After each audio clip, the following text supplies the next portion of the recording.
ভোটের মাত্র 5 দিন আগে ফ্লোরিডায় একই দিনে নির্বাচনী সমাবেশ করলেন ডোনাল্ড ট্রাম্প ও জো বাইডেন। মার্কিন নির্বাচনে গুরুত্বপূর্ণ এই অঙ্গরাজ্যে করা সমাবেশে দুই প্রতিদ্বন্দ্বী ছিলেন একে অপরের প্রতি আক্রমণাত্মক। ইতোমধ্যে ভোট দিয়েছেন 8 কোটির বেশি ভোটার, এর মধ্যে 5 কোটি 20 লাখ পড়েছে ডাকযোগে। আগাম ভোটের এই সংখ্যা 100 বছরের রেকর্ড ছাড়াবে বলে ধারণা করছেন বিশেষজ্ঞরা।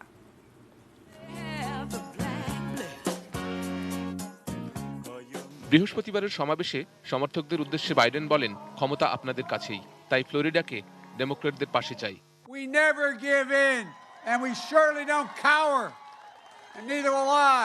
অন্যদিকে অর্থনৈতিক অগ্রগতির কথা তুলে ধরে ট্রাম্প বলেন, বাইডেন জিতলে আপনাদেরকে লকডাউনে থাকতে হবে।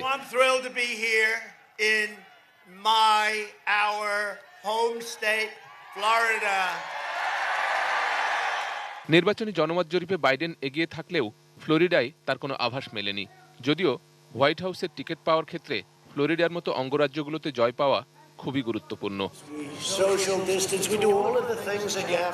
ফ্লোরিডার টাম্পাতে আয়োজিত সমাবেশে ট্রাম্প দাবি করেন, গত 3 মাসে অর্থনীতির সম্প্রসারণ ঘটেছে 33.1%। যদিও মহামারীর এই সময়ে মার্কিন অর্থনীতিতে ঘটেছে উল্টোটা, অর্থনীতির সংকোচন হয়েছে 31%।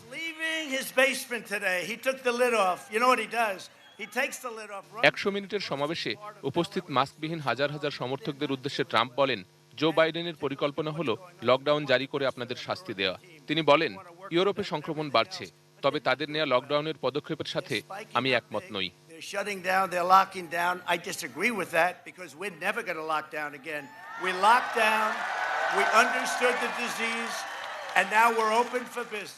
অন্যদিকে 23 মিনিটের উপস্থিতিতে ফ্লোরিডার মিয়ামির ব্রোওয়ার্ড কাউন্টির একটি কলেজে বক্তব্য রাখেন জো বাইডেন। তিনি বলেন, আপনাদের সঙ্গে করমর্দনের সুযোগ থেকে বঞ্চিত হচ্ছি, কিন্তু আমরা সিদ্ধান্ত নিয়েছি বাস্তবতা মেনে চলব।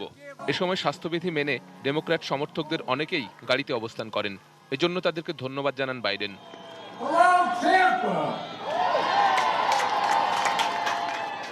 ট্রাম্পের সমাবেশকে করোনার সুপার স্প্রেডার অনুষ্ঠান হিসেবে আখ্যায়িত করে বাইডেন বলেন, ট্রাম্প হাল ছেড়ে দিয়েছেন, আপনারা মাস্ক পরুন, এটি কোনো রাজনৈতিক বক্তব্য নয়, এটি দেশপ্রেমীদের দায়িত্ব।